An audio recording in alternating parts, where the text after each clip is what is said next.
박수연, 이게 무슨 짓이야? 우리 공동계좌에 있던 돈 어디 갔어? 6천만 원이 한 푼도 없잖아. 당신 돈 들고 튄 거야? 무슨 돈이요? 그 돈 말이에요? 저 미국 도착했어요. 여기서 보증금이랑 정착 비용으로 큰 돈이 필요해서 일단 먼저 빼서 썼어요. 뭐, 문제 있어요? 안녕하세요. 여러분의 사연을 읽어드리는 가족 일기입니다. 오늘 제가 들려드릴 이야기는 피땀 흘려 마련한 내 집을 시댁 식구들에게 통째로 빼앗길 뻔한 한 여성의 통쾌한 복수극입니다. 야근을 마치고 현관문을 열던 그 순간 직감했습니다. 제 피와 땀으로 일군이 소중한 보금자리가 침략당했다는 것을요. 현관 앞에는 시골 농협 마크가 찍힌 거대한 마대 자루 4개가 산더미처럼 쌓여 있었습니다. 김장철에나 볼 법한 알록달록한 자루였죠. 자루 주둥이는 쩍 벌어져 있었고 그 안으로 정체 모를 색깔의 퀴퀴한 곰팡내 나는 이불 뭉치들이 보였습니다.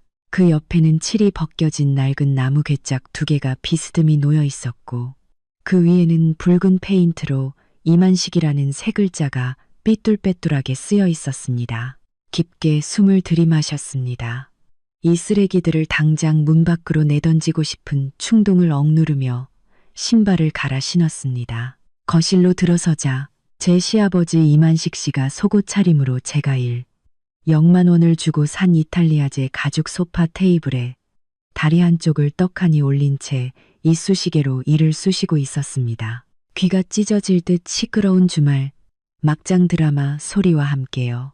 그리고 제 시어머니 김순자 여사는 소파에 반쯤 누워 제가 바로 엊그제 백화점에서 사온 값비싼 샤인머스켓을 한 송이째 품에 안고 알알이 입에 쑤셔 넣고 있었습니다.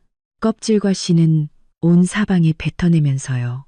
제가 지난달 이탈리아 출장에서 애지중지하며 가져온 순모 양탄자 위로 말이죠.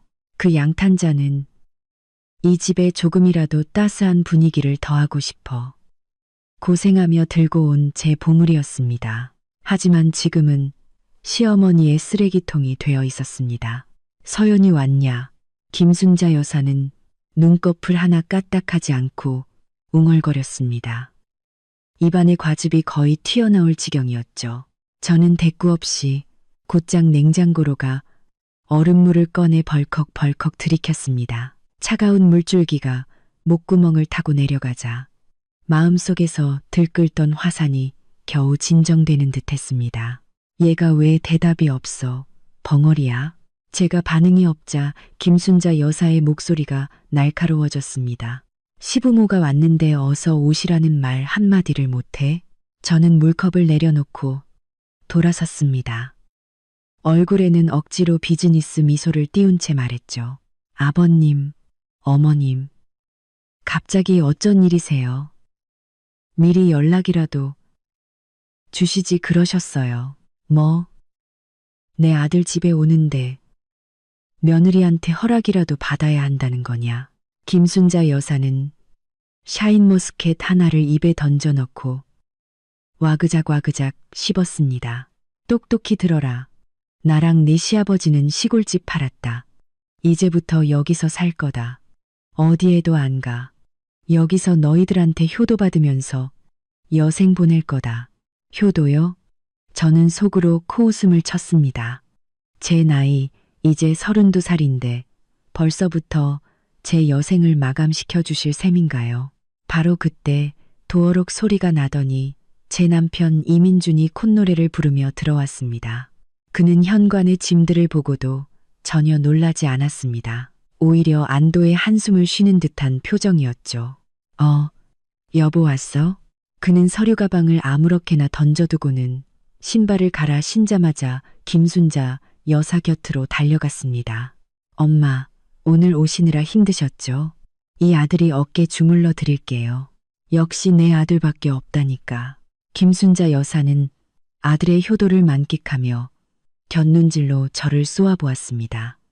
그 눈빛에 담긴 의기양양함과 과시는 날카로운 바늘처럼 저를 찔렀습니다.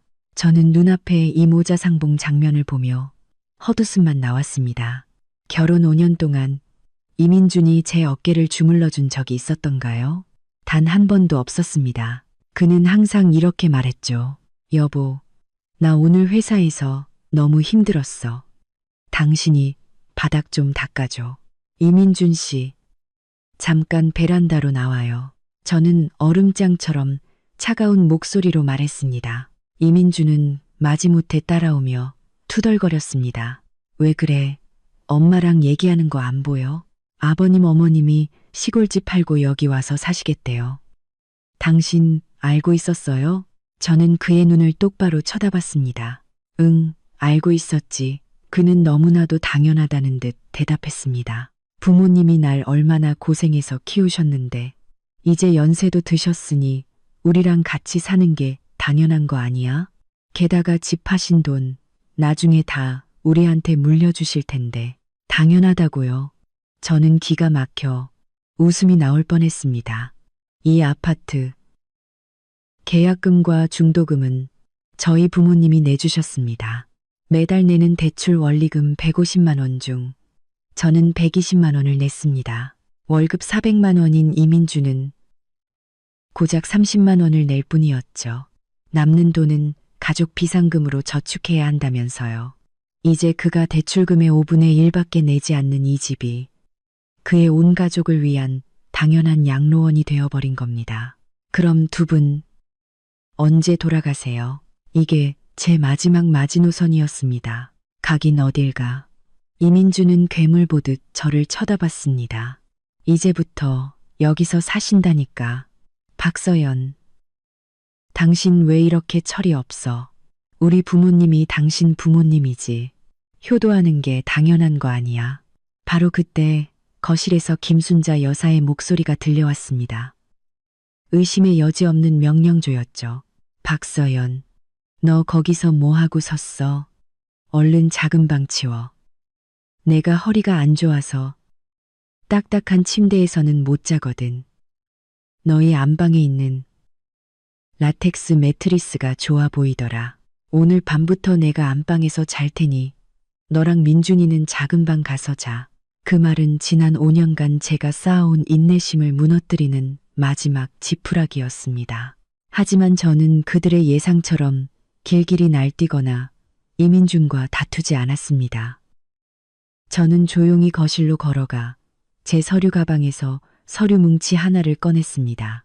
다음 주 본사에서 영어로 발표해야 할 보고서 초안이었습니다. 온통 영어로 빽빽하게 채워져 있었죠. 저는 그 서류를 소파 테이블 위에 탁 소리가 나게 내려놓았습니다. 그 소리는 TV 속 시끄러운 총소리를 잠재웠습니다. 온 가족의 시선이 제게 쏠렸습니다. 저는 그들을 보며 여전히 완벽한 비즈니스 미소를 띤 채 마치 오늘 날씨 좋네요라고 말하듯 평온하게 말했습니다. 마침 잘 됐네요. 그럼 방 치울 필요 없겠어요. 방금 회사에서 연락 왔는데 제가 미국 지사장으로 발령나서 북미 시장 개척 업무를 맡게 됐거든요. 10년 동안 장기 체류해야 해요. 공기가 순간 얼어붙었습니다. 이만식 씨는 일을 쑤시던 손을 멈췄고 김순자 여사는 입에 넣으려던 샤인머스켓을 씹는 것조차 잊었습니다. 이민준의 얼굴에 떠올라 있던 의기양양한 미소도 그대로 굳어버렸죠. 뭐라고? 이민준이 가장 먼저 정신을 차렸습니다. 그의 목소리는 완전히 변해 있었습니다. 미국에 10년? 난 왜 몰랐어. 회사 내부 공모였어요. 어제 결과가 나왔고 오늘 막 서류 절차 마쳤고요. 저는 얼굴색 하나 변하지 않고 거짓말을 했습니다. 테이블 위에 서류를 가리키며 말했죠. 이게 파견 계약서 초안인데 전부 영어라. 어차피 보셔도 모르실 거예요. 내일 정식 계약서에 서명하고 모레 비행기 타야 해요. 저의 침착함과 서류 위의 빽빽한 영어는 그들에게 엄청난 충격을 주었습니다. 그들은 의심했을지도 모르지만 증거가 없었습니다. 이 집에서 저는 학력이 가장 높고 수입이 가장 많은 사람이었습니다. 제 일은 그들이 이해하거나 의심할 수 없는 영역이었죠. 10년이라고 김순자 여사는 겨우 입안에 샤인머스켓을 삼키고는 제 고막을 찢을 듯 날카로운 목소리로 소리쳤습니다. 너 미쳤어? 미국에 10년이나 가겠다고. 그럼 너 없으면 우린 어떡하라고. 저는 속으로 비웃었습니다. 너 없으면 민준이는 어떻게? 가 아니라 우린 어떻게? 라니 드디어 본심이 나왔군요. 그녀의 눈에 저는 며느리가 아니었습니다. 그저 공짜 가사 도우미이자 돈 버는 기계, 하나의 기능이었던 거죠. 이민준도 다급해졌습니다. 그는 제 손목을 부서져라 움켜쥐었습니다. 박서연, 당신 가면 안 돼. 당신 없으면 누가 밥하고, 누가 빨래하고, 누가 우리 부모님 모셔. 그의 진심 어린 질문은 그 어떤 욕설보다도 제 가슴을 차갑게 만들었습니다. 아, 그의 마음속에서 제 존재의 의미는 고작 그들의 온 가족을 수발드는 것이었군요. 저는 그의 손가락을 하나하나 떼어내며 그를 똑바로 쳐다보고 또박또박 말했습니다. 이민준 씨, 나는 당신 아내지 당신 집 하녀가 아니에요. 밥은 어머님이 하실 수 있고 빨래는 세탁기가 있어요. 그리고 모시는 건 당신 부모님이 당신을 30년 넘게 키워주셨으니 이제 당신이 효도할 차례죠. 말을 마친 저는 그들의 경악한 표정을 뒤로하고 안방으로 들어가 문을 잠갔습니다. 문의 기대자 밖에서 아수라장이 된 소리가 들려왔습니다.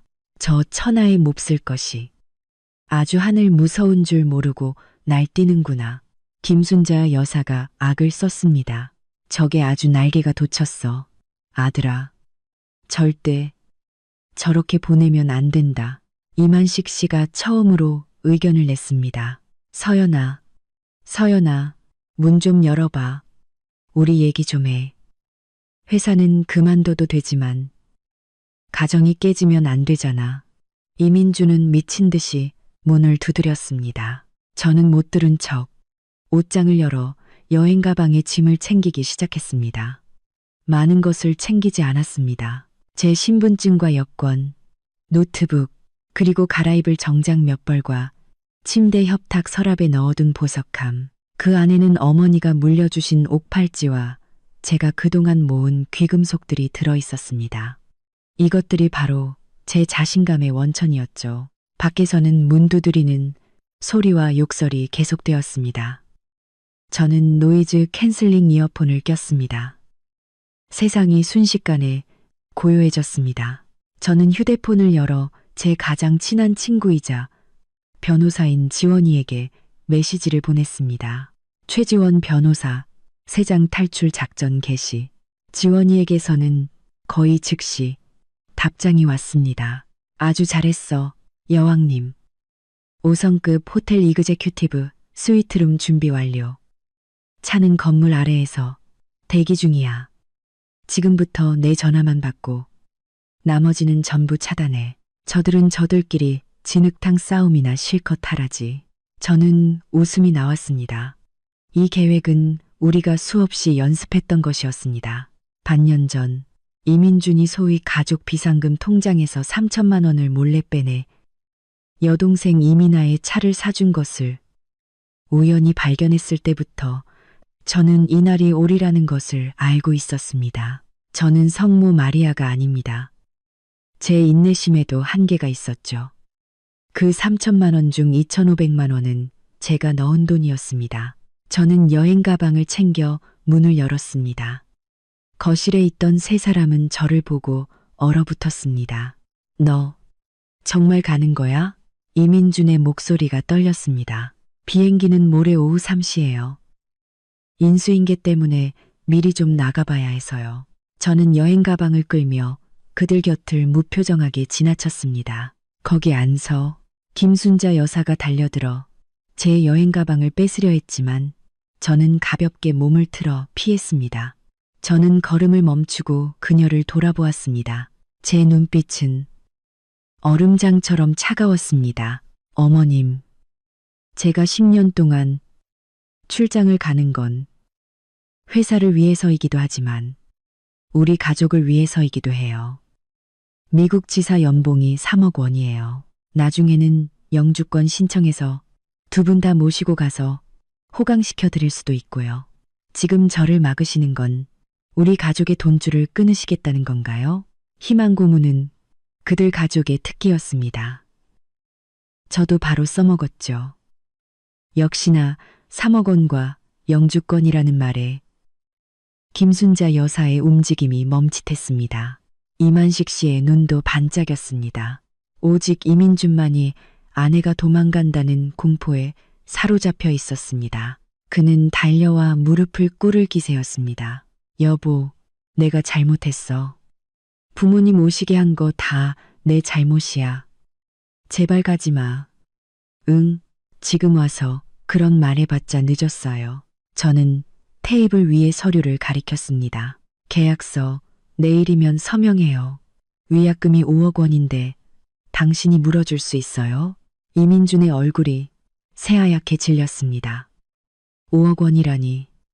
그를 팔아도 만들 수 없는 돈이었죠. 저는 더 이상 그를 쳐다보지 않고 현관으로 가신발을 갈아 신었습니다. 벽에 걸려있던 제네시스 G70 차키는 건드리지 않았습니다. 결혼 후에 산 제 명의의 차였지만요. 대신 저는 다른 것을 챙겼습니다. 바로 비상금 봉투였습니다.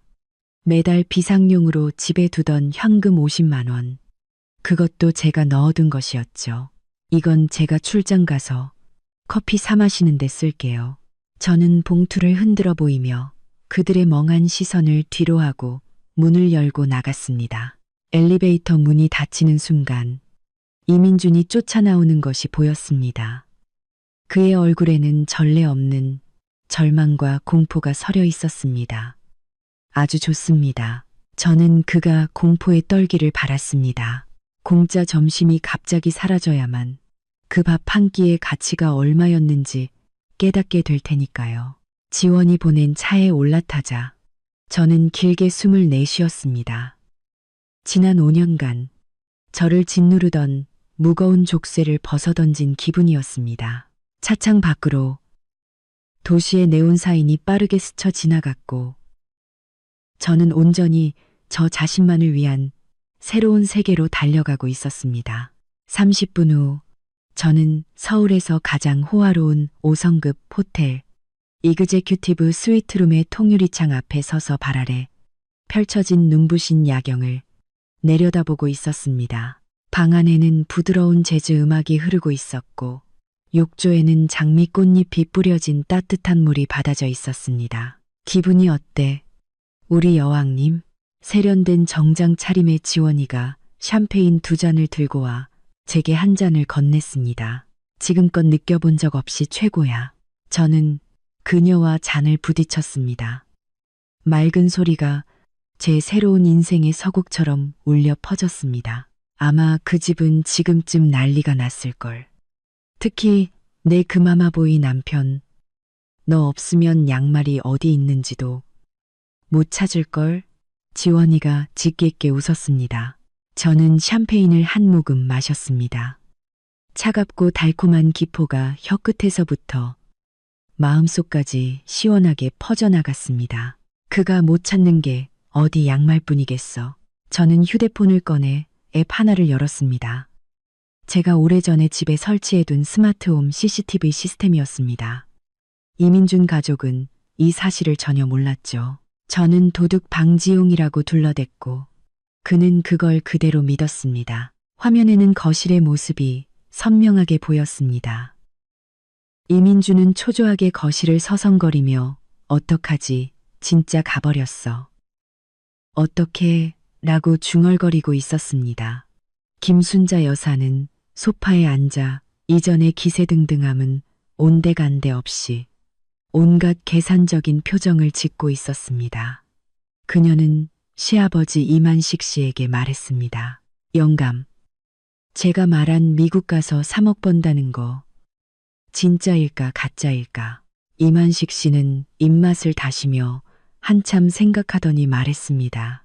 그 서양 글씨로 된 계약서를 보니 가짜 같지는 않던데. 그리고 제 아무리 여자라지만 우리 손바닥 안을 벗어날 수 있겠어? 거기서 자리 잡으면 민준이도 보내. 그럼 그 돈이 다 우리 돈이지. 그 말을 듣고 저는 웃음이 터질 뻔했습니다. 이 지경에 이르러서도 그들은 상황을 수습할 생각은 않고 어떻게 하면 계속해서 피를 빨아먹을지만 고민하고 있었습니다. 정말이지 어리석고 가소로웠죠. 나 배고프다. 김순자 여사가 배를 쓰다듬으며 이민준에게 소리쳤습니다. 가서 밥 차려. 돼지고기, 김치찜 먹고 싶다. 저는 할 줄 모르는데요. 이민준이 난처한 표정을 지었습니다. 할 줄 모른다고? 박서연이 안 가르쳐 줬어. 며느리가 돼서 남편 하나 제대로 못 가르치고. 미리가. 미리가. 김순자 여사는 또다시 당연하다는 듯 저를 탓했습니다. 됐어. 너한테 뭘 기대하냐. 배달이나 시켜. 저번에 먹었던 그 비싼 한정식 집에서 시켜. 이민주는 휴대폰을 꺼내 배달 앱을 켰지만 결제 화면에서 망설였습니다. 주머니에 돈이 별로 없었기 때문이죠. 월급 통장은 지난달 여동생 이민아에게 생활비로 100만 원을 붙여준 뒤 텅 비어 있었습니다. 그는 습관처럼 제 신용카드로 결제하려 했지만 제 카드는 이미 그의 휴대폰 간편 결제에서 삭제된 후였습니다. 결국 그는 마지못해 8,000원짜리 짜장면 3개를 주문했습니다. 배달이 오자 김순자 여사는 포장을 보고 얼굴이 시퍼렇게 변했습니다. 이게 뭐야? 거지한테 동냥하는 것도 아니고 내가 시킨 김치찜은 어디 갔어? 엄마, 일단 이걸로 때워요. 저 돈이 없어요. 이민준의 목소리는 모기 소리만 했습니다. 네가 돈이 없다고? 박서연이 돈 안 줬어. 걔 월급 통장은 어디 있는데? 김순자 여사의 목소리가 한 옥타브 높아졌습니다. 걔 월급 통장은 원래 자기가 관리했어요. 뭐라고? 김순자 여사는 벌떡 일어나 이민준의 코앞에 손가락질하며 소리쳤습니다. 이 한심한 놈아. 결혼 5년 동안 마누라 월급 통장 하나 손에 못 쥐고 뭐 했어. 우리가 어떻게 너 같은 무능한 놈을 낳았는지 몰라. 짜장면 한 그릇 때문에 집안 싸움에 서막이 올랐습니다. 저는 CCTV를 끄고 기분 좋게 욕실로 들어가 따뜻한 물에 몸을 담갔습니다. 물속에 누워 휴대폰 뱅킹 앱을 열어 이민준과 저의 공동명의 계좌 잔액을 확인했습니다. 0만 원. 이것이 지난 5년간 우리가 모은 소위 가족 저축이었습니다. 하지만 이 돈의 90% 이상이 제가 차곡차곡 모은 돈이라는 사실은 저만 알고 있었죠. 이민주는 매달 형식적으로 50만 원을 넣었다가 연말이면 부모님 용돈, 조카 세뱃돈, 친척 경조사비 등 온갖 핑계를 대며 다시 빼가곤 했습니다. 저는 차갑게 웃으며 전액 이체 버튼을 눌렀습니다. 6억만 원 전부를 제 개인 계좌로 옮겼습니다. 그리고 은행 VIP 고객 담당자에게 전화를 걸어 계좌 해킹 위험을 이유로 긴급 동결을 신청했습니다. 모든 것을 마친 후 저는 온몸이 가벼워지는 것을 느꼈습니다. 목욕을 마치고 호텔의 부드러운 목욕 가운으로 갈아입은 뒤 와인 한 잔을 따라 컴퓨터 앞에 앉았습니다. 그리고 암호화된 폴더 하나를 열었습니다. 그 안에는 제가 지난 반년간 모은 모든 증거가 담겨 있었습니다. 이민준이 여동생 이민아에게 송금한 모든 내역, 부모님께 드린 모든 용돈, 제 동의 없이 지출된 모든 가계 지출. 저는 모든 스크린샷과 은행 거래 내역을 꼼꼼하게 저장해 두었습니다. 또한 사설 탐정을 고용해 김순자, 이만식 부부가 반년 전 시골 부동산에서 집 매매 계약서에 서명하는 사진과 그 매매 대금 2억 원이 당일 바로 신우이 이민아의 계좌로 들어가는 증거까지 확보해 두었습니다. 그들은 제가 바보인 줄 알았을 겁니다. 제가 아무것도 모를 거라고 생각했겠죠. 하지만 그들은 몰랐습니다. 한 여자가 조용히 증거를 모으기 시작했다는 것은 그녀의 마음이 이미 죽었다는 뜻이라는 것을, 그녀가 원하는 것은 더 이상 사랑이 아니라 정이라는 것을요. 저는 와인을 마시며 이 서류들을 정리하고 재산 분할 청구 목록과 손해배상 청구 목록을 명확하게 작성했습니다. 창밖에 밤이 깊어갈 무렵 저는 이민준만 볼 수 있도록 SNS에 글을 하나 올렸습니다. 사진은 와인잔을 든 제 모습, 배경은 호텔의 호화로운 스위트룸과 창밖의 불빛들이었죠. 글은 이렇게 썼습니다. 하나의 실수를 끝내야만 올바른 인생을 시작할 수 있다. 새로운 시작, 평안한 밤. 저는 확신했습니다. 내일 이민준이 공동 계좌가 텅 비고 은행 카드가 동결된 사실을 알게 되면 그의 절규는 오늘 밤보다 훨씬 더 클 것이라는 것을, 그리고 제가 주도하는 이 게임에서 저는 편안히 앉아 그들이 어떻게 무너져 내리는지 지켜볼 것입니다. 다음 날 저는 호텔의 푹신한 침대에서 상쾌하게 눈을 떴습니다. 거대한 통유리창으로 햇살이 쏟아져 들어와 따스했습니다. 지난 5년간 가장 편안하게 잔 밤이었습니다. 저를 재촉하는 알람 소리도 모셔야 할 시댁 식구도 없었죠. 공기 중에는 자유의 향기가 가득했습니다. 여유롭게 호텔 조식을 즐기고 헬스장에서 수영을 하려던 참에 이민준의 전화가 미친 듯이 걸려오기 시작했습니다. 마치 저승사자처럼 하나가 끊기면 바로 다음 전화가 걸려왔죠. 저는 받지 않았습니다. 휴대폰이 테이블 위에서 광란의 춤을 추도록 내버려 두었습니다. 30분쯤 지나자 전화가 멈췄습니다. 대신 히스테릭한 음성 메시지가 쏟아졌습니다. 저는 그중 하나를 틀었습니다. 이민준의 다급하고 분노에 찬 목소리가 터져 나왔습니다. 박서연, 이게 무슨 짓이야? 우리 공동 계좌에 있던 돈 어디 갔어? 6천만 원이 한 푼도 없잖아. 당신 돈 들고 튄 거야? 저는 피식 웃으며 여유롭게 타자를 쳤습니다. 무슨 돈이요? 아, 그 돈 말이에요. 저 미국 도착했어요. 여기서 보증금이랑 정착 비용으로 큰 돈이 필요해서 일단 먼저 뺏어 썼어요. 뭐 문제 있어요? 문제 있냐고. 문제가 크지. 그건 우리 둘 공동 재산인데 어떻게 나랑 상의도 없이 다 가져가? 상의요. 아버님, 어머님이 집 팔고 들어오실 때 저랑 상의하셨나요? 당신이 통장에서 3천만 원 빼서 여동생 차 사줄 때 저랑 상의했나요? 이민준 씨. 상의라는 단어가 당신 입에서 나오니 참 우습네요. 메시지를 보내자 상대방은 침묵했습니다. 제가 그의 아픈 곳을 찔렀다는 것을 알았죠.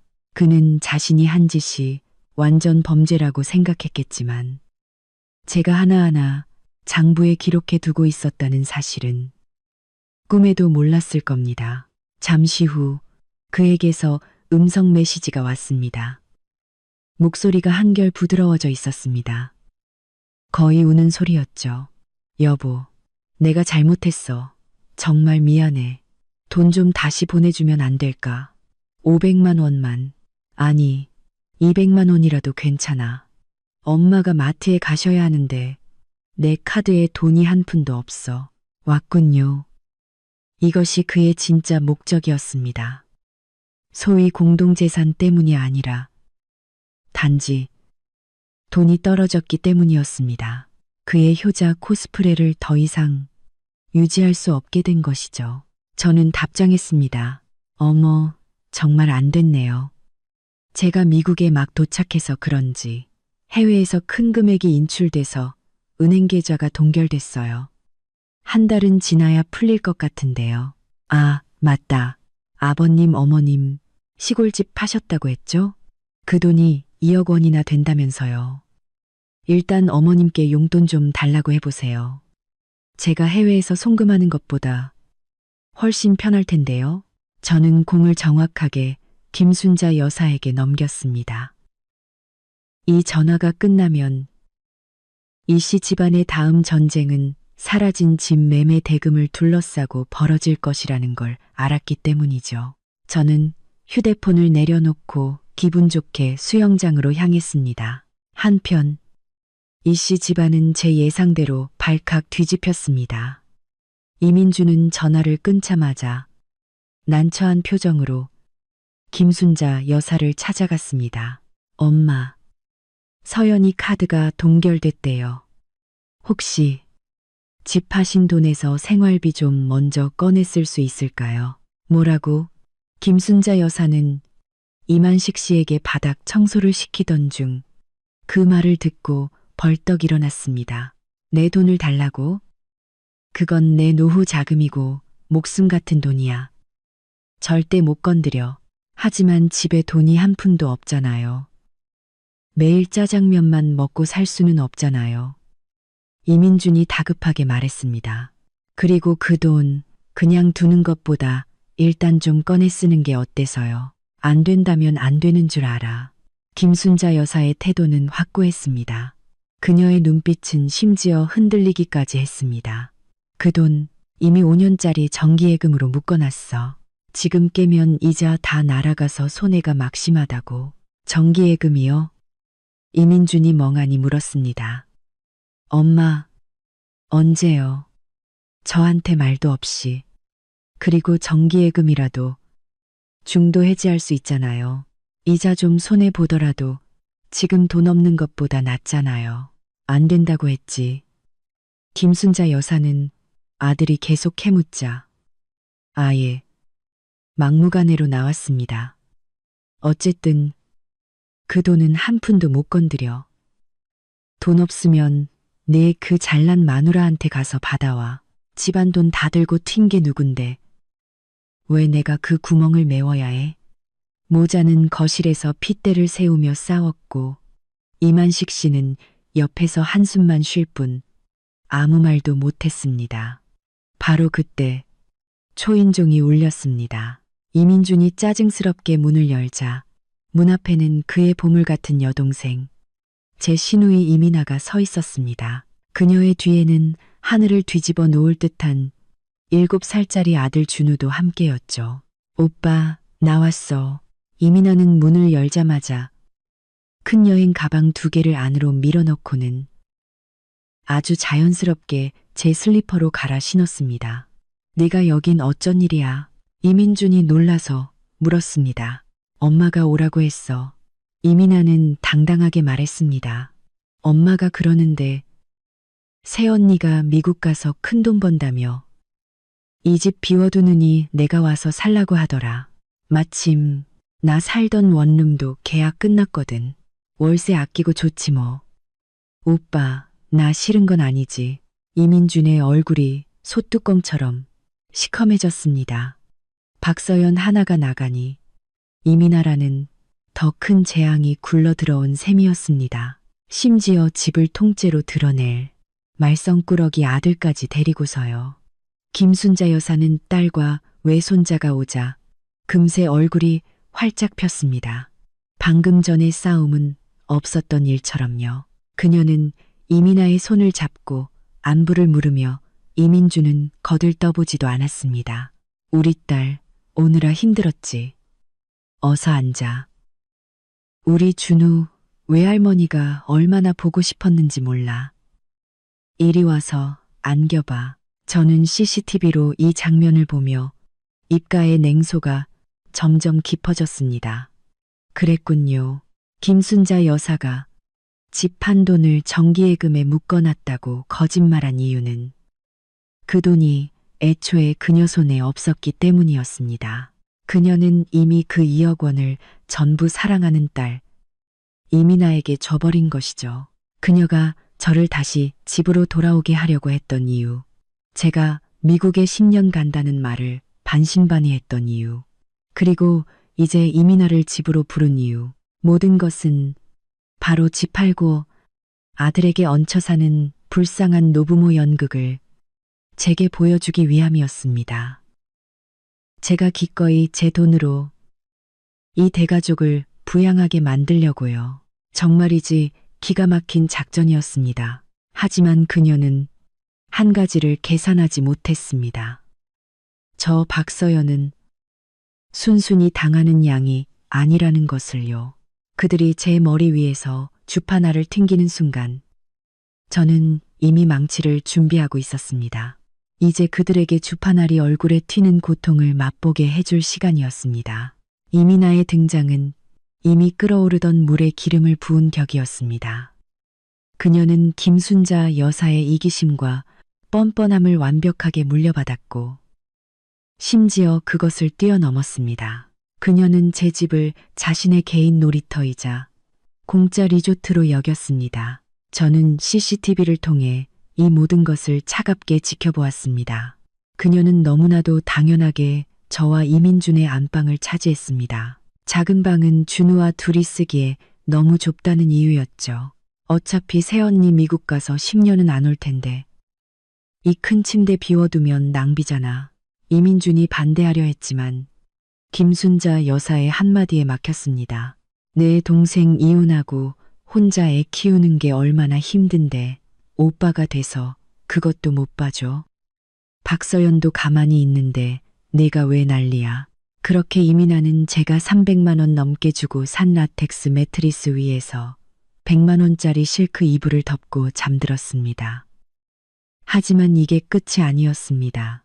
다음 날 아침 제가 호텔 라운지에서 여유롭게 커피를 마시며 업무 메일을 확인하고 있을 때 이민준에게서 영상 통화가 걸려왔습니다.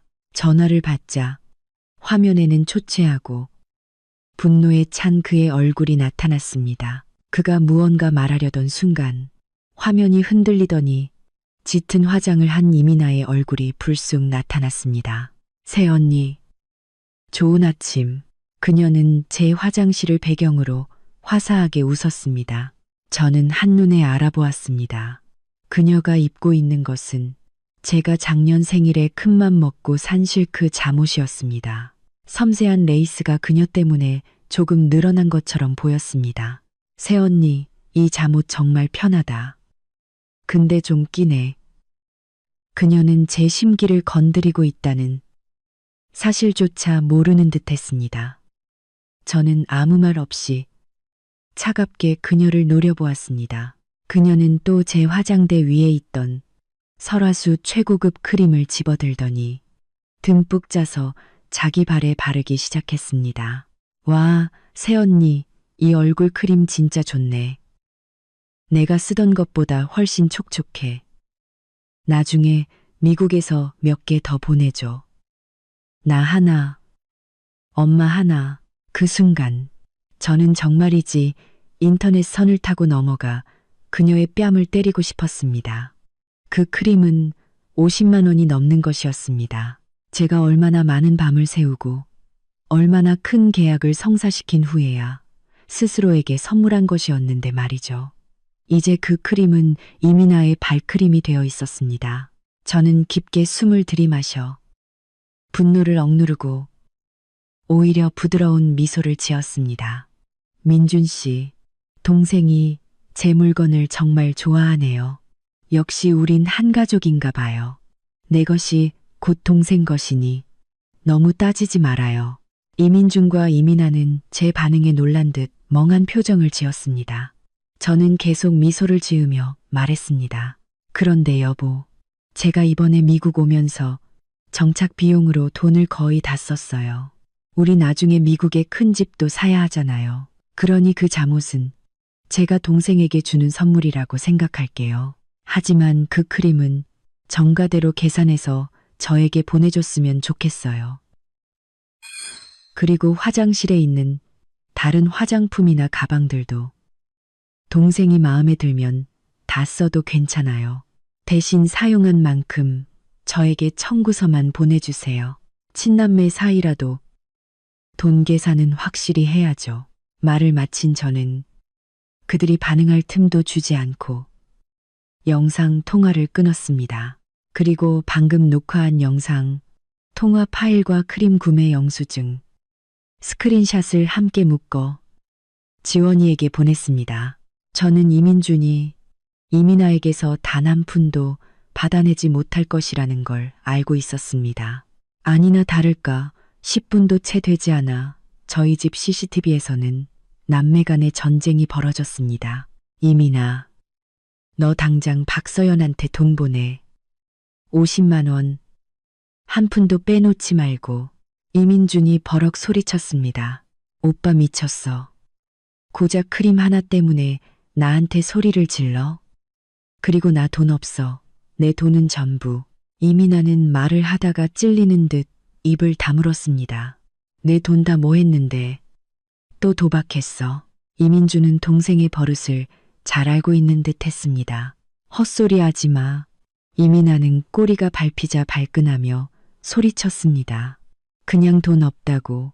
정 그러면 새언니한테 가서 받아. 그렇게 돈 많은 사람이 그깟 푼돈에 연연하겠어. 딱 보니까 일부러 나한테 시비 거는 거구먼. 시비? 내가 언니 잠옷 빼서 입고 몇십만 원짜리 크림으로 발이나 닦고 있으면서 언니가 너한테 시비 건다고. 내가 좀 쓰면 어때서? 언니는 오빠 아내고 언니 것은 오빠 거고 오빠 것은 내 거잖아. 우리가 진짜 가족이지. 이민아의 강도 같은 논리는 김순자 여사와 판박이었습니다. 남매가 싸우는 동안 김순자 여사는 옆에서 편파적인 중재만 했습니다. 민준아, 너 동생한테 어떻게 그렇게 말하니? 혼자 애 키우느라 힘든데 오빠가 좀 봐줘라. 크림 하나 가지고 뭘 그래. 나중에 네 마누라한테 하나 더 사달라고 하면 되지. 엄마, 지금 그게 문제예요? 우리 집에 돈이 한 푼도 없다고요. 이민준이 절망적으로 소리쳤습니다. CCTV 화면 속에서 이민준은 머리를 감싸쥐고 바닥에 주저앉았습니다. 싸움에서 진 수탉처럼 보였죠. 반면 이민아와 김순자 여사는 마치 승리한 여왕처럼 팔짱을 끼고 그를 차갑게 내려다보았습니다. 저는 CCTV를 끄고 쾌감을 느꼈습니다. 이민준, 이건 시작에 불과해. 넌 단순히 밥하고 빨래하는 하녀를 잃은 게 아니야. 넌 이 집의 유일한 기둥이자 너의 그 흡혈귀 같은 가족들로부터 너를 지켜주던 유일한 방패를 잃은 거야.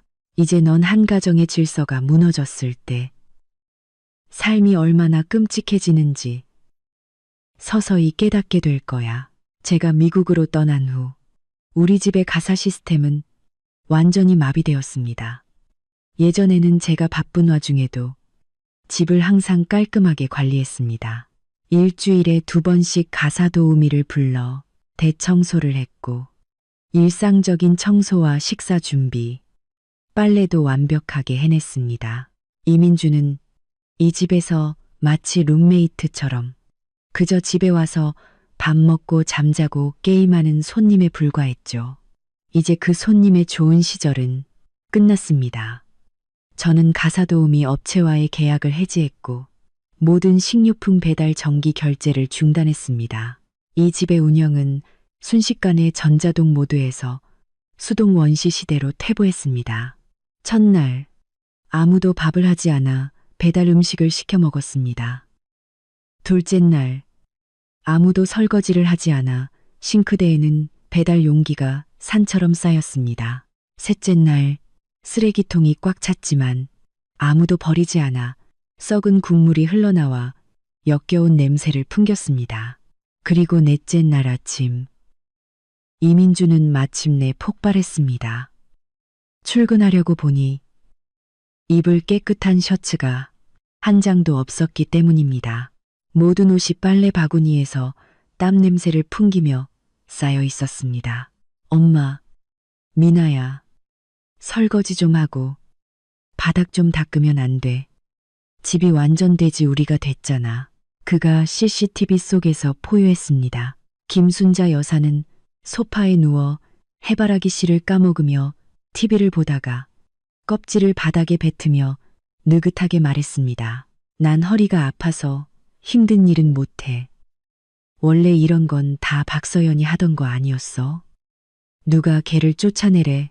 이민아는 방에서 제 마스크팩을 붙인 채 돌아보지도 않고 소리쳤습니다. 오빠, 나 지금 피부 관리 중이라 물 묻히면 안 돼. 그리고 난 여기 호강하러 온 거지. 하녀 노릇하러 온 거 아니거든.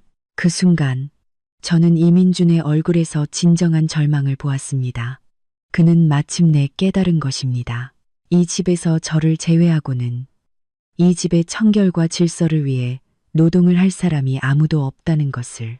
그의 어머니와 여동생은 그를 새로운 박서연으로 여기고 당연하다는 듯이 그가 자신들을 모시기를 기다리고 있었습니다. 그날 밤 저는 이민준에게서 영상 통화를 받았습니다. 그는 수염도 깎지 않고 눈 밑은 칠했으며 배경은 엉망인 부엌이었습니다. 여보, 그는 입을 열자마자 울먹였습니다. 나 더 이상 못 참겠어. 이 집에 하루도 더 못 있겠어. 저는 놀란 척 물었습니다. 왜 그래요, 여보? 내가 보고 싶어서요? 보고 싶지. 보고 싶어 죽겠어. 그는 카메라에 곰팡이가 핀 접시와 바닥에 끈적한 얼룩을 비춰 보였습니다. 이것 좀 봐. 당신이 떠난 지 며칠이나 됐다고. 집이 이 꼴이 됐어. 엄마랑 미나는 아무것도 안 하고 나만 부려먹어. 오늘 퇴근하고 와서 새 식구 밥을 다 차렸는데 밥 먹고 나니 그릇만 휙 밀어놓고 TV 보러 가더라. 나 혼자 여기서 설거지하고 있어. 어머, 여보 힘들었겠네요. 저는 입으로는 위로했지만 속으로는 비웃었습니다. 하지만 이건 당신이 독립적인 생활 능력을 기를 좋은 기회잖아요. 예전에는 내가 다 해서 당신이 배울 기회가 없었잖아요. 이제 엄마가 옆에서 가르쳐 주실 테니 금방 살림의 달인이 될 거예요. 난 살림의 달인 따위는 되고 싶지 않아. 그냥 당신이 돌아왔으면 좋겠어. 그는 거의 애원했습니다. 여보, 회사에 말해서 그냥 돌아오면 안 될까? 우리 그 연봉 3억 원 없어도 되잖아. 제발 돌아와줘. 이 집은 당신 없으면 안 돼. 그건 안 돼요. 저는 단호하게 거절했습니다. 이건 돈 문제가 아니라 제 경력과 미래가 걸린 일이에요. 내가 이 기회를 얻기 위해 얼마나 노력했는지 알잖아요. 그리고 이건 다 우리 미래를 위한 거잖아요. 저는 잠시 말을 멈추고 그가 가장 익숙한 방식으로 그를 도덕적으로 압박하기 시작했습니다. 게다가 엄마랑 동생도 있잖아요. 이 기회에 제대로 효도하고 동생한테 못해줬던 것도 챙겨주세요. 생각해보세요. 예전에는 내가 다 챙겼잖아요. 친아들이자 친오빠인 당신은 오히려 별로 한 게 없고요. 이제 내가 없으니 그 책임이 당신 어깨에 돌아간 건 당연한 거예요. 당신이 얼마나 그들을 사랑하는지 보여줄 좋은 기회잖아요. 제 말은 한마디 한마디가 그가 가장 중시하는 효도와 책임을 찌르는 것이어서 그는 아무 말도 못했습니다. 그는 반박하고 싶었지만 제가 하는 모든 말이 예전에 그가 저를 가르칠 때 썼던 논리와 똑같다는 것을 깨달았을 겁니다. 하지만 나 정말 너무 힘들어. 그가 힘없이 중얼거렸습니다. 힘든 게 당연하죠. 저는 그를 보며 일말의 동정심도 느끼지 않았습니다. 이민준 씨, 당신이 지금 겪는 고통은 지난 5년간 제가 매일 겪었던 일상일 뿐이에요. 당신이 이제 와서 힘든 이유는 드디어 당신이 져야 할 책임을 직접 지기 시작했기 때문이에요. 저는 친절하게 조언했습니다. 엄마가 허리가 안 좋으시고 동생이 피부 관리를 해야 한다면 아버님, 어머님이 집한 돈으로 가사도우미를 고용하는 건 어때요? 그러면 모두가 편해지잖아요. 당신도 덜 힘들고요. 설마 엄마가 당신을 위해 그 정도 돈도 안 쓰시겠어요? 저는 다시 한번 그 미스터리한 집 매매 대금으로 화살을 돌렸습니다. 이민준의 얼굴이 순식간에 무너져 내렸습니다. 그는 이것이 풀 수 없는 문제라는 것을 알았습니다. 김순자 여사는 그 돈이 이미 이민아에게 갔다는 사실을 절대로 인정하지 않을 테니까요. 자, 여보, 그만 얘기해요. 저쪽은 이제 아침이라 회의에 가봐야 해요. 저는 하품을 하며 이 영양가 없는 대화를 끝내려 했습니다. 당신 혼자 힘내봐요. 기억해요. 당신이 지금 겪는 고생은 다 우리 가족을 위한 거라는 걸. 제가 미국에서 응원할게요. 전화를 끊고 저는 화면에 비친 그의 생기 잃은 얼굴을 보며 조금도 미안함을 느끼지 않았습니다. 이민준, 너의 붕괴는 이제 막 시작됐을 뿐이야. 너의 그 지옥 같은 상황을 즐겨. 그것이 바로 아무것도 책임지지 않으려 했던 가장 어리석은 효자, 그리고 마마보이가 받아야 할 마땅한 벌이니까. 이민준 가족이 진흙탕 속에서 허우적대는 것을 보며 저는 때가 되었다고 생각했습니다. 그들에게 생활의 혼란을 맛보게 하는 것만으로는 부족했습니다. 그건 전체 요리에 불과했죠. 제 진짜 목표는 최종 담판의 순간에 그들에게 치명타를 날릴 수 있는 가장 직접적이고 반박 불가능한 증거를 손에 넣는 것이었습니다. 제게는 그들 가족이 서명했지만 제 이름만 빠진 가족 재산 분배 합의서와 2억 원의 집 매매 대금, 송금 확인증이 필요했습니다. 의심 많고 신중한 김순자 여사의 성격상 그렇게 중요한 서류는 은행 금고가 아닌 집안 어딘가 가장 안전하다고 생각하는 곳에 숨겨두었을 것이라고 확신했습니다. 기회는 금방 찾아왔습니다. 수요일 오후 이민아가 가족 단톡방에 저는 아직 나가지 않고 알림만 꺼둔 상태였습니다. 사진 한 장을 올렸습니다. 김순자 여사와 아들 준우를 데리고 유명 맛집에서 식사하는 사진이었습니다. 글 내용은 우리 오빠 승진 기념으로 크게 한턱쇠이었습니다. 저는 그 글을 보고 웃음이 터질 뻔했습니다. 월급 400만 원짜리 회사원이 승진이라니 귀신 신나라 까먹는 소리였죠. 이건 분명 이민아가 또다시 오빠에게서 돈을 뜯어내기 위한 핑계일 뿐이었습니다. 하지만 제게는 절호의 기회였습니다. 저는 즉시 지원이에게 전화를 걸었습니다. 그들 가족 전부 외식하러 나갔어. 적어도 3시간은 집에 안 들어올 거야. 움직여줘. 접수 완료. 지원이의 목소리는 냉정하고 효율적이었습니다. 이미 준비 다 끝났어. 호텔 후문으로 나와. 내 동생이 차 가지고 기다리고 있을 거야.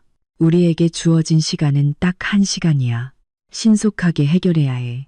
30분 후 저는 마스크와 모자로 얼굴을 가린 채 저희 집 문 앞에 섰습니다. 비상열쇠로 문을 열자 익숙한 집 냄새와 함께 며칠 묵은 쓰레기 냄새가 코를 찔렀습니다. 거실은 CCTV로 본 것보다 훨씬 더 엉망이었습니다. 저는 감상에 젖을 시간 없이 곧장 안방으로 향했습니다. 방 안에서는 값싼 향수와 땀 냄새가 섞인 기묘한 냄새가 났습니다. 제 화장대 위에는 화장품들이 어지럽게 널려 있었고 드레스룸에는 제 명품 옷 몇 벌이 구석에 처박힌 채 기름때가 묻어 있었습니다. 저는 역겨움을 참으며 재빨리 방을 뒤지기 시작했습니다. 옷장, 침대, 협탁, 화장대, 서랍까지 모든 곳을 찾아봤지만 아무것도 없었습니다. 시간이 흐르자 초조해지기 시작했습니다. 김순자 여사는 과연 어디에 숨겼을까? 저는 냉정을 되찾고 그녀의 입장에서 생각하기 시작했습니다. 그녀는 극도로 불안해하고 의심이 많은 시골 사람이었습니다. 그녀가 가장 신뢰하는 곳은 가장 전통적이고 몸에 가까운 곳일 터였습니다. 제 시선이 어지러운 침대 위에 보렀습니다. 저는 다가가 이불을 걷고 베개를 들었습니다. 생각보다 훨씬 무거웠습니다. 베개릿의 지퍼를 열자 안에는 솜과 함께 붉은 천에 쌓인 네모난 물건이 있었습니다. 찾았다. 저는 재빨리 붉은 천을 풀었습니다. 안에는 서류 몇 장과 통장 하나가 있었습니다. 저는 신속하게 휴대폰으로 모든 서류를 꼼꼼하게 촬영했습니다. 첫 번째 서류는 바로 그 가족 내부 재산 합의서였습니다. 거기에는 이렇게 적혀 있었습니다. 이만식, 김순자 부부는 고령으로 인해 자발적으로 유일한 재산인 시골집을 매각하며 매각 대금 2억 원 전액을 딸 이민아에게 증여한다. 아들 이민주는 이에 동의하며 향후 부모의 모든 부양 책임을 진다. 서명란에는 네 사람의 이름과 함께 선명한 지장이 찍혀 있었습니다. 서명일은 반년 전이었습니다. 이민준의 익숙한 서명을 보자 제 심장이 얼어붙는 것 같았습니다. 그는 몰랐던 것이 아니었습니다. 처음부터 공범이었던 것입니다. 그는 제가 제공하는 풍족한 생활을 누리면서 뒤에서는 가족들과 함께 저를 어떻게 이용해 먹을지 계획하고 있었던 겁니다. 저는 분노로 온몸이 떨렸지만 지금은 감정을 드러낼 때가 아니라는 것을 알았습니다. 계속해서 다음 서류를 촬영했습니다. 두 번째는 은행 송금 확인증이었습니다. 2억 원이 이만식 씨의 계좌에서 이민아의 계좌로 정확하게 송금된 내역이 찍혀 있었습니다. 그리고 이민아 명의의 통장에는 잔액이 3천만 원도 채 남아있지 않았습니다. 반년 만에 1억 7천만 원을 탕진한 것이었죠. 저는 모든 사진을 확인한 후 물건들을 원래대로 되돌려 놓았습니다. 그리고 저는 즉시 떠나지 않았습니다. 드레스룸으로 가 가장 큰 여행 가방 3개를 꺼내 제 모든 값비싼 옷과 가방, 신발을 담았습니다. 이민아가 더럽힌 것들은 쳐다보지도 않고 바닥에 던져버렸습니다. 화장대로가 남은 화장품과 보석들도 모두 쓸어 담았습니다. 마지막으로 안방 문을 밖에서 열쇠로 잠가버렸습니다. 이민아가 그렇게 이 방을 좋아했으니 이제 그 안에서 며칠 잘 지내보라고요. 저는 무거운 여행 가방 3개를 끌고 조용히 그 집을 빠져나왔습니다. 차에 타자마자 이민준에게 메시지를 보냈습니다. 여보, 제 친구가 한국에 놀러 왔는데 지낼 곳이 없대요. 마침 우리 안방도 비어 있으니 며칠만 재워주려고요. 제가 친구한테 열쇠 줬으니 내일쯤 도착할 거예요. 엄마랑 동생한테 말해서 방 좀 치워달라고 하고 손님 대접 잘해줘요. 메시지를 보낸 후 저는 휴대폰을 껐습니다. 이 메시지가 전송되고 안방 문이 잠긴 것을 발견하는 순간 그들의 위태로운 평화는 산산조각 날 것이라는 걸 알았습니다.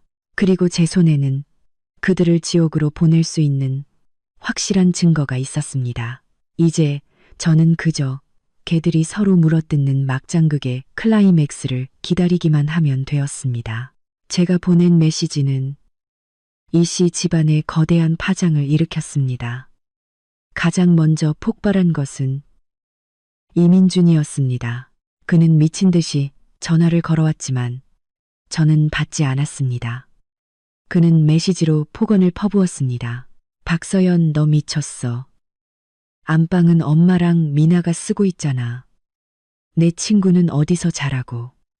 당장 친구한테 오지 말라고 해. 너 일부러 이러는 거지. 우리 집을 쑥대밭으로 만들어야 속이 시원하겠어. 저는 그의 무능한 분노를 보며 비웃음만 나왔습니다. 1시간 후 외식을 마친 그들이 집에 돌아왔을 때 진짜 쇼가 시작되었습니다. 오빠, 문이 왜 잠겼어? 안 열려. 이민아의 날카로운 비명이 CCTV를 뚫고 들리는 듯 했습니다. 그들은 결국 열쇠 수리공을 불렀습니다. 문이 열리고 방 안을 본 순간 모두가 할 말을 잃었습니다. 빽빽했던 드레스룸은 텅 비어 있었고 화장대 위에 값비싼 화장품들도 사라져 있었습니다. 내 옷, 내 가방, 박서연, 내 물건들 다 어디 갔어? 이민준이 절망적으로 소리쳤습니다. 그는 당연히 절망했을 겁니다. 그 물건들은 제가 산 것이지만 그의 마음속에서는 이미 자신의 소유물이자 친구들 앞에서 자랑할 수 있는 자산이었으니까요. 저 몹쓸 것. 집안을 아주 거덜낼 작정이구나. 김순자 여사는 바닥에 주저앉아 통곡하기 시작했습니다. 그들이 아수라장을 벌이는 동안 저는 호텔에서 최신 영화를 보며 최고급 일식을 즐기고 있었습니다. 다음 날 오전 낯선 번호로 전화가 걸려왔습니다. 서연이니? 나 시어머니다. 김순자 여사의 목소리는 매우 약했고 일부러 기침까지 섞여 있었습니다. 서연아, 나 쓰러졌다. 지금 병원 응급실이야. 어서 와서 이 어미 마지막 모습이라도 보렴. 왔군요. 고전적인 동정심 유발 작전. 저는 속으로 비웃으며 겉으로는 다급한 목소리로 말했습니다. 네, 어머님 쓰러지셨다고요? 어느 병원이에요? 많이 안 좋으세요?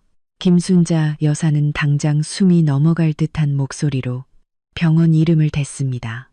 저는 진심 어린 목소리로 말했습니다. 어머님 진정하세요. 제가 지금 미국이라 바로 갈 수가 없어요.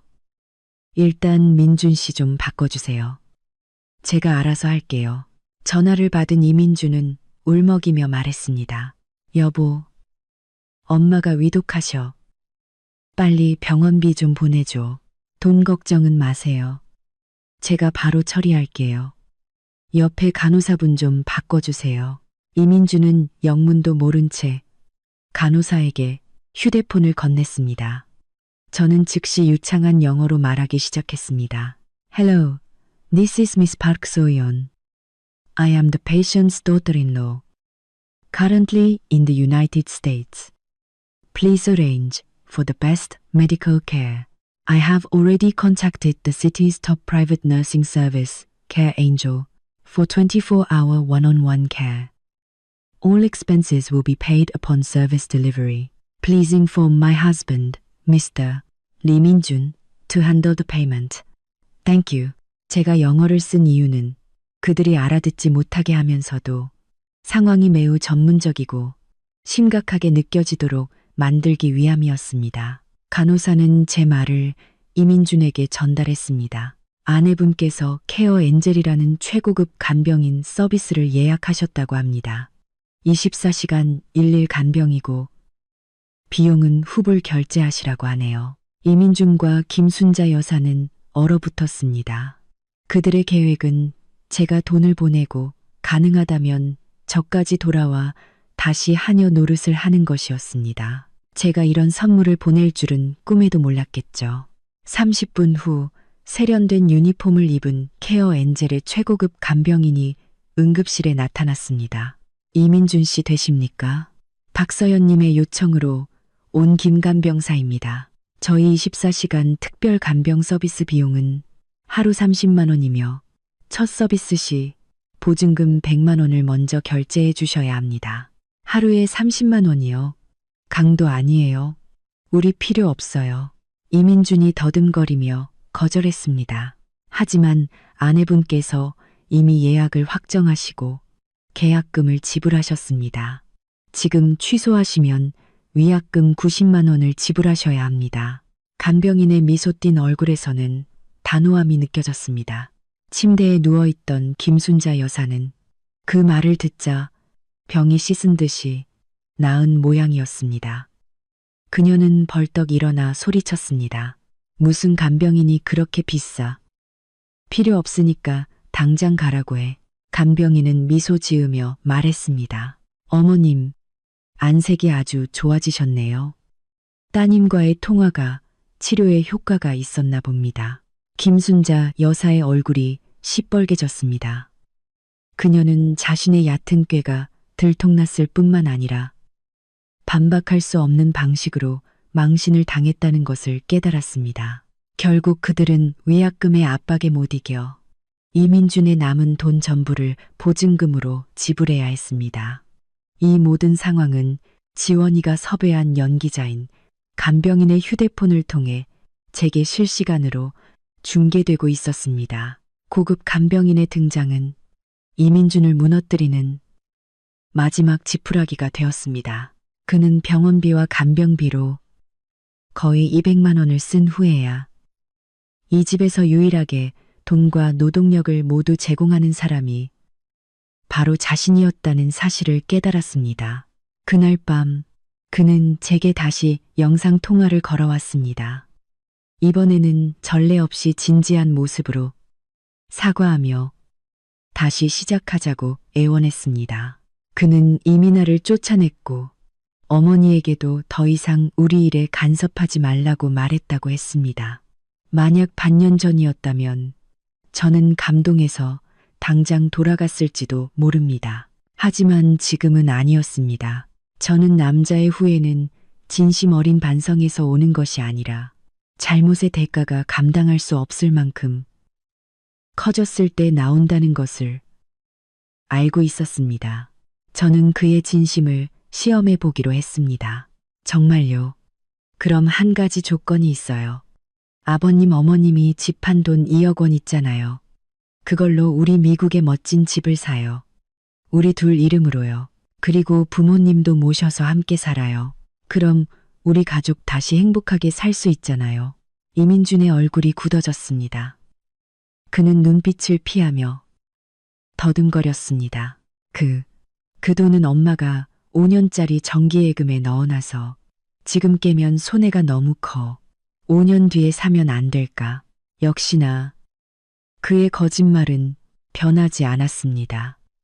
그의 모든 반성은 저라는 현금 인출기를 다시 되찾기 위한 연기였을 뿐입니다. 저는 그에게 마지막 희망마저 버렸습니다. 저는 실망한 척 전화를 끊고 이 영상 통화 녹화본을 포함한 모든 증거를 지원이에게 보냈습니다. 이제 금을 거둘 시간이야. 저는 그들이 저지른 탐욕과 어리석음을 만천하에 드러낼 기회를 기다렸고 그들은 곧 스스로 그 기회를 제공했습니다. 이민아는 돈이 떨어지자 다시 집으로 기어들어왔고 김순자 여사는 제 아파트를 팔아 그 차액으로 딸의 사업 자금을 대주자는 기막힌 제안을 했습니다. 심지어 이민주는 그 제안에 망설이기까지 했습니다. 저는 그들이 제 집을 부동산에 내놓았다는 사실을 알게 되자마자 구매자인 척 중개인에게 연락해 집을 보러 가겠다고 약속했습니다. 약속 당일 저는 아파트 맞은편 카페에 앉아 그들이 중개인과 함께 집으로 들어가는 모든 과정을 촬영했습니다. 그리고 즉시 110에 신고했습니다. 경찰이죠. 제 집에서 사기 행각이 벌어지고 있는 것 같아요. 누군가 집주인인 척 제 집을 팔려고 해요. 5분도 채 되지 않아 경찰차가 도착했고 경찰은 집 안에 있던 이민준과 김순자 여사를 사기미수 혐의로 연행해 갔습니다. 그들이 온 동네 사람들이 보는 앞에서 경찰차에 타는 모습은 그들의 탐욕에 대한 첫 번째 대가, 즉 사회적 죽음이었습니다. 저는 그들이 경찰서에서 조사를 받는 동안 지난 5년간의 모든 은행, 거래 내역을 출력했습니다. 제가 낸 대출금, 관리비, 공과금, 그리고 이민준이 몰래 가족에게 송금한 수십 건의 내역까지 모든 증거는 제가 이 결혼 생활에서 얼마나 철저히 이용당했는지를 보여주었습니다. 그날 저녁, 저는 최종 담판을 위해 그들 가족을 호텔 레스토랑으로 불렀습니다. 그들은 마치 심판을 기다리는 죄수처럼 앉아 있었습니다. 저는 그들 앞에 앉아 한 장 한 장 증거를 제시하며 그들의 죄를 밝혔습니다. 장모님, 장인어른, 반년 전 당신들은 나 몰래 집을 팔고 그 돈 2억 원을 모두 딸에게 주셨죠. 그리고는 아들 집에 와서 양로를 받겠다며 연극을 하셨고요. 이민준 씨, 당신은 지난 5년간 내 돈으로 당신 가족의 사치를 채워줬습니다. 총 7천만 원에 달하는 돈을요. 그리고 이민아 씨, 당신 아들이 부순 내 수집품들의 가치는 총 3천만 원입니다. 이제 계산할 시간입니다. 저는 변호사가 작성한 이혼 합의서와 재산분할 청구서를 테이블 위에 놓았습니다. 이민준 씨, 우리는 이혼합니다. 이 집은 당신이 기여한 대출금 600만 원을 제외하고는 모두 제 것입니다. 당신이 빼돌린 7천만 원과 이민아 씨가 배상해야 할 3천만 원을 합쳐 총 1억 원을 오늘 이 자리에서 지급하십시오. 그러면 조용히 합의 이혼해 드리겠습니다. 만약 거부한다면 우리는 법정에서 보게 될 것이고 당신들은 재산뿐만 아니라 사회적 명성과 어쩌면 자유까지 잃게 될 겁니다. 제 말에 그들은 완전히 무너졌습니다. 온갖 발악과 애원 끝에 그들은 결국 자신들의 마지막 남은 돈과 귀금속 그리고 제가 사준 제네시스 차까지 팔아 겨우 돈을 맞췄습니다. 이민주는 떨리는 손으로 이혼 합의서에 서명했습니다.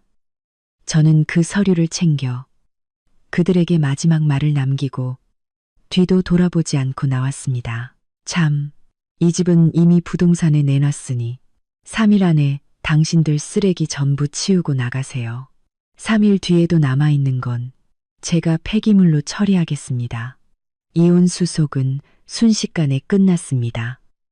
구청을 나서며 저는 맑은 하늘을 보았고 비로소 진정한 자유를 느꼈습니다. 저는 곧바로 집을 팔고 그 돈으로 부모님께 시내의 넓은 아파트를 사드렸습니다. 제 인생은 새로운 막을 열었습니다. 그동안 준비했던 북미 시장 보고서가 본사에서 좋은 반응을 얻어 저는 싱가포르 지사의 아시아, 태평양 신사업부 총괄 책임자로 발령받았습니다. 연봉은 2배로 뛰었고 제 커리어는 새로운 정점을 맞이했습니다. 나중에 들은 소식에 따르면 이민준 가족은 결국 시골로 돌아갔다고 합니다. 김순자 여사는 충격으로 쓰러져 몸의 절반을 제대로 쓰지 못하게 되었고 이민아는 남은 돈을 챙겨 다른 남자와 도망쳤다고 합니다. 결국 병든 어머니를 돌보는 책임은 온전히 이민준의 몫이 되었습니다. 30 남짓한 나이에 그는 50살 노인처럼 늙어버렸다고 합니다. 저는 싱가포르로 향하는 비행기 안에서 창밖을 보며 지난 날들을 떠올렸습니다. 그리고 제 새로운 인생의 첫 페이지를 SNS에 기록했습니다. 여성의 자신감은 결혼이나 남편이 아닌 자신의 통장 잔고와 전문성, 그리고 모든 것을 버리고 다시 시작할 수 있는 용기에서 나온다. 과거는 안녕, 미래의 박서연 총괄님, 환영합니다. 비행기는 구름 위로 솟아올랐고 눈부신 햇살이 창문으로 쏟아져 들어왔습니다. 그것은 새로운 시작을 알리는 빛이었습니다. 저는 눈을 감았습니다. 다시 눈을 떴을 때 더 넓고 멋진 세상이 저를 기다리고 있을 것이라는 것을 알았습니다. 그리고 저는 그 세상에서 가장 빛나는 별이 될 준비가 되어 있었습니다. 오늘 이야기의 교훈은 명확합니다. 첫째, 여성의 진정한 힘과 자신감은 결혼이나 남편에게서 나오는 것이 아니라 자신의 경제적 능력과 전문성, 그리고 모든 것을 버리고 새로 시작할 수 있는 용기에서 나옵니다. 둘째, 부당한 대우에는 침묵하는 것이 미덕이 아니라 철저히 준비하고 단호하게 맞서는 것이 자신을 지키는 길이라는 것입니다.